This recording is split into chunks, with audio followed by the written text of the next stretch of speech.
What's up, everybody? It's me, your favorite JJG, Jacob James Garcia, and this is another episode on location at the Sydney airport of JJG and The Face.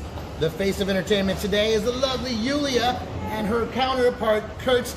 It's so good to see. I just ran into him at the airport right now. I was eating my food all like, oh, I'm going to go to another part of Australia. And they're like, Garcia! I'm like, oh my God. So I ran into him and I couldn't pass up the interview. First of all, how was y'all's Fringe? Insanely good. I think we had probably the highest attendance we've ever had. Like, yeah, for both of our shows. Like, a couple of thousand each show is pretty amazing. Like, yeah, hard earned, but we finally got there. This is my mistake. So not only are they performers, they're bubble performers? Yeah. How do you categorize what you do? Okay, so the scientific term is Bubbleologist, but bubble is fine. But we're also theatre trained, so we kind of take bubbles and theatre and postmodern performance, physical performance and storytelling, we stick it all together. So that's kind of what keeps us separate. And we have we do shows for children, but our big one that everyone loves is Bubble Show for Adults Only, which everyone just goes nuts about. Well, we're all children in the end, no matter what. Age is just a number, so we figured why not making bubbles for adults as well, as they love it as well, so yeah. Okay, so random question though. You're from Australia, like the general Australia? Yeah, just all over it. You're from? Romania. Yeah. How do your all's paths cross? So it was over in London, somewhere different completely. So I was directing a BDSM version of Goethe's Faust, and Lulia was auditioning for, along with a huge bunch of people. This is when 50 Shades of Grey was big and stuff like that. And I thought, you know what? Before 50 Shades of Grey. Yeah, she was there before it was cool. Yeah. But I could see the trend, so I thought, you know what? Let's get a show in here before it all gets boring. And it's an amazing show, actually. But Lulia ended up in the lead, and we started working together. And then after all our relationships failed with other people, we got together, and now we've been together for 5 years, making weird, crazy bubble shows for everyone. Fetishy. Yeah. So that's funny you said. I used to work for an opera company in St. Louis, and Faust was one of the shows they put on. Although it wasn't the BDSM version, but I did go with the Lizard Man to a BDSM club in London. They're good. I saw some things, man. I saw some things. If you're going to go somewhere, London's the place to do it. And if you're going to do it with the Lizard Man. Oh yeah, big time. It's like, okay. So you both of y'all are trained. I had noticed you stretching. That sounds kind of creepy. But I noticed, so like, do you incorporate dance into your bubble show? Sadly, I haven't seen it only because I was working. We include flexibility, contortion, acrobatics, physical theatre. We both were involved in a physical theatre company in London, and also, the improvement always continues. Like, we never stop. We always try to get better and improve our skills.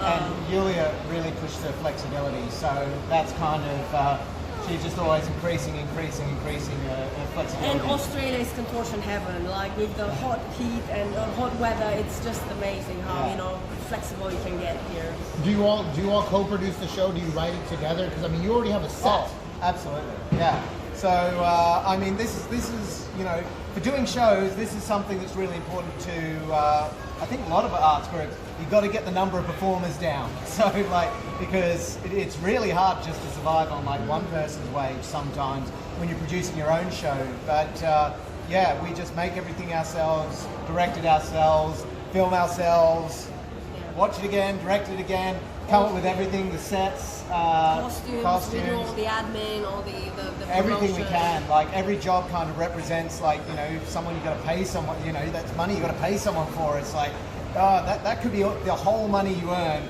could be like one other person's wage that you bring on board. So you've got to be so careful. Yeah, so that's how we do it. So right now you have a show, you have one for children, you have one for adults. Yeah.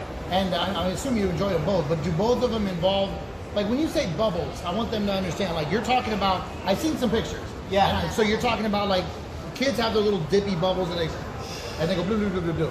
But y'all are doing that on a much larger scale, because I saw a picture where one of y'all is Yeah, big time. Yeah, so basically, I mean, I really feel like a lot of bubble skills is there's a construction part of it where you're basically making objects and arts like carousels, cubes, smoke bubbles with smoke tornadoes that spin inside large clear bubbles.